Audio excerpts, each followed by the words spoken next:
This is another Asus l410 e410 video.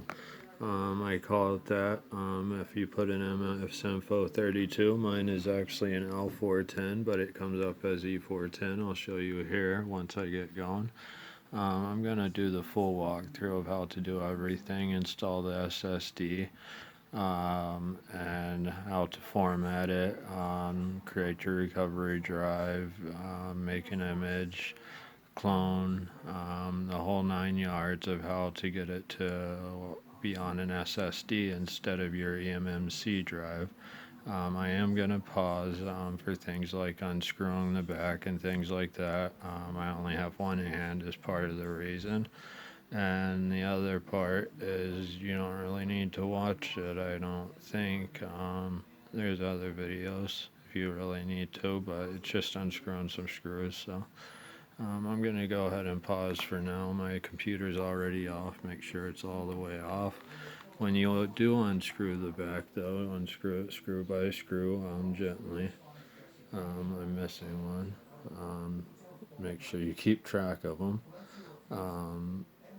So take them one by one gently, put them back in gently, but when you take the back cover off, use like a card or something of that sort, something plastic, not something metal, and you'll want to take the back off gently and kind of get in between and pry it up and gently take it off. Okay, so now we have the back off. As you can see, there's not a lot to it. There's just the motherboard here, the battery, your couple speakers. I think I can show you on one of the speakers where it says e410. It says somewhere in here e410 even on the motherboard. It's funny. But there's a 500 gig SSD I have installed right now, which has been great. A lot better than the 250 gig one, which is the same as it. But to install the SSD, all you want to do is there's an SSD port, M.2, supports generation 3, lanes 4, 3.0 by 4, and it goes in, it's a 2280 format, M.2 key, NVMe, PCIe that you want to get. That's what these are. They're NVMe, PCIe drives, so you kind of want to make sure you get that. Look up what you're getting if you don't go with SanDisk Ultras. I got these from a great store, having a great buy. You can find them on Google. For great buys, and they're great hard drives. Everything I've done has been great, but all you do is you will come in here and you insert it at a 45-degree angle into that slot and make sure the keys and notches line up, and you want to lay it flat. They say not to do that, but you want to lay it flat, and then you'll want to have a mounting screw for it. You'll have to order these. I just went on Amazon, typed in M.2 2280 mounting screws for Asus laptop, and found some right away. It was like $3 or $4 for 10 screws and a screwdriver, so not too bad. If you have some series, you can upgrade the RAM and stuff like that, but I can't do that on my series, so I'm just showing you the SSD upgrade, and now I'm going to show you how to actually make it not be on your 64 gigabyte hard drive and where all your security keys are and everything else and how to make it on your hard drive that you installed. So one moment so I can put the back on. Alright, I got the back on, so now you can kind of see the quicker boot up time with the SSD. It takes about 30 to 40 seconds with the eMMC flash drive that it comes with. It's not an SSD that it comes with. Some do, but as you saw right there, that took maybe 10-15 seconds. So let me get into Windows here.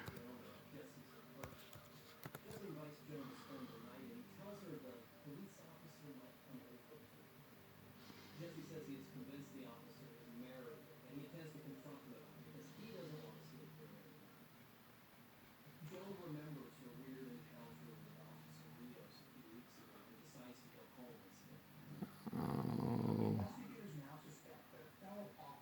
let me pause. I haven't done this. Okay, that was just an update thing. Sorry, I was just reading it. I didn't want you having to wait for me to read it.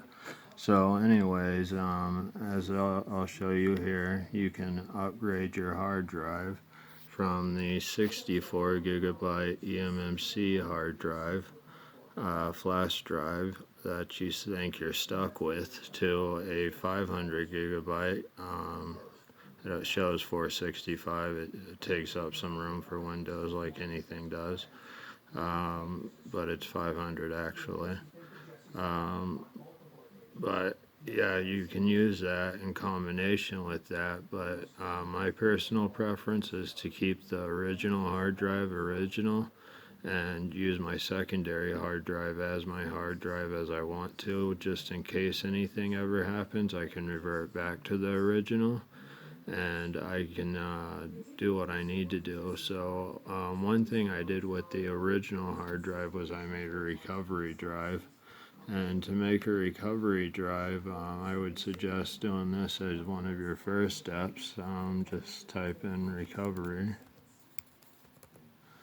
and right there you see recovery drive app, and you just open recovery drive app and you get that going. I don't want it running right now. I'm not making a recovery drive right now. I've already done that. But make your recovery drive off your original hard drive. I'd say that'd be your first step. And second step would be Macrium Reflect is what I used. Sorry for the focus on this. Macrium Reflect is what I used, and this was a great program actually. I didn't have to have it on this hard drive. I just chose to. But basically what you do is it's loading. There we go. I don't want to download the update. I made an image of my system, and this is my original system down here actually. And so I made a system image of my original system down here. I made a system image of that up here, which is another way of backing up your hard drive just in case anything goes wonky during this. And I upgraded to this hard drive of what you see. The different space taken up there. So the way I did this was I made my images, I made my recovery drives, and then I went ahead and I cloned the disk. You can image it. I'm not positive how that works. There's ways. Look up Macrium Reflect videos. But basically, whenever you clone the disk, you would drag 1 to 1, 2 to 2, 3 to 3, and 4 to 4.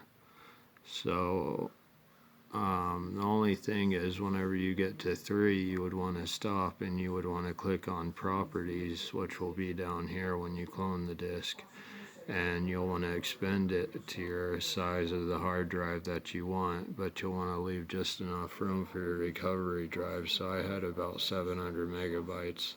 So I expanded my hard drive, the 465 or whatever exactly it is. I expanded that, and so, sorry, my cat keeps trying to get in the video.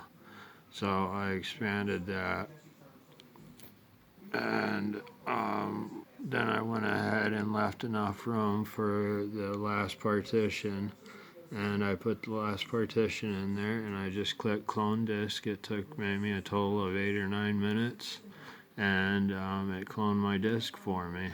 And at that point I was able to just start and restart my computer, and I'll show you what I did there. And you'll want to tap F2 quickly as soon as it restarts. With me really quickly because of the SSD. And then you'll be taken into your BIOS, and this is really simple. There's nothing complicated to it. You just go over here to boot priority, and as you see, I have my SanDisk set as 1 and Windows Boot Manager, my emmc drive that it comes with, the 64 gig, set as a second boot priority. So I boot from the SanDisk, but I also have the option of booting from my original hard drive and using that still too, since I haven't wiped it out. And me personally, I don't think you should wipe it out. It's only 60 gigs of space for you to possibly mess up your computer and not be able to recover it because you erased the original hard drive thinking you were all set with your upgrade, and they come out with some update that messes up your upgrade or something. So that being said, the few other things that you do want to do that I can remember off the top of my head, as I let this restart from the BIOS, you want to set up your security key or password. You want to do this because it gives you the credentials to Windows and everything on your new hard drive. So you'll want to change your password actually. So if you have a PIN, just type PIN, PIN, and set up PIN or sign in. And you go to that. We all kind of I think, know how to set up a PIN or sign in. But I'll show you just in case. You go in here, I have a PIN. So I would just go in there and I would click on change. And I would change it to something temporarily that's easy, and then just change it right back to my normal password. That way I don't have a new password. I have to remember it's my same password, and that will enable a few features and keys that you need. That's just one other step I found to it that's kind of important. And other than that, everything's running great, and honestly, I've run a few tests on this SSD that I have of mine, the 250 gig one here. This one got up to 125 degrees, read and writes of 24 and 950. This one here, the 500 gig, read and writes of 2400 and 1750. There's a name for you just in case you want to look it up. And as you see there, my highest temperature has only been 96 degrees, and the 250 gig got 30-40 degrees hotter. So just kind of saying the extra 20-30 bucks is worth it for the 500 gig. Trust me, for that in the long run. The health and everything else is good on it, like you can see. And I can run Crystal Disk Mark if you'd like. Let's see what it's reading at right now, probably around 1750 or so. We'll go to see settings, NVMe, read write. Oh, I should have just clicked one of them. I'll pause so you don't have to watch this. So here's the readings of the SSD drive. That's read speeds right now. That's the right speeds. The original hard drive, $17.99, so 1800 and 1300, which is about 500 less than advertised. But the original hard drive that it comes with, you want to make sure that you go with NVMe or default. We'll just do even just a sequential read, which doesn't give you the real world values, but like the 1743 and 1319 is more of a real world value. That's more of what it would be running for threads. But as you can see on this hard drive, the read is only 300, 320, and the write's going to be about 300 as well. So you get an improvement of about 6 to 8 times what the original hard drive comes with. So just one more note there. That's all I've got for now, and I hope this video helps to sum up my other videos. Thank you. Give a like and a share.